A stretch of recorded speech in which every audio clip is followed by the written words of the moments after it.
Right, what is the value of x minus y? So this is a simultaneous equations question, but when we get x and y, then we have to subtract y from x at the very end. So let's name this equation here 1 and this one 2. And let's say we're going to get rid of the y's first of all. So I'm going to multiply equation 1, I'm going to multiply that by 4. Right, so 4 2s is 8x. 4 3s then is minus 12. And 4 by 20 is 80.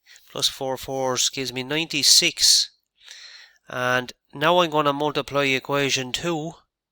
I'm going to multiply that by 3. So that I land with plus 12y here in this position. And 3 times 3 there, I have to multiply everything by 3. So that's 9x. And I get 6. And now we can add.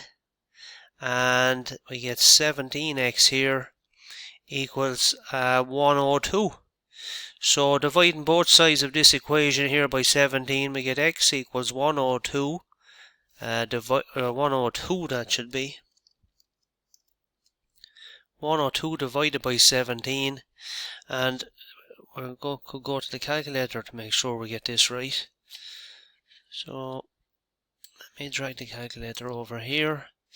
And I'm going to use the fraction key. 102 divided by 17, and I get 6.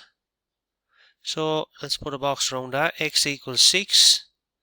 And now to get y, we can go back to say number 1 there, and we can stick in x, and instead of x put in 6. 2 times 6 minus 3 times y equals 24.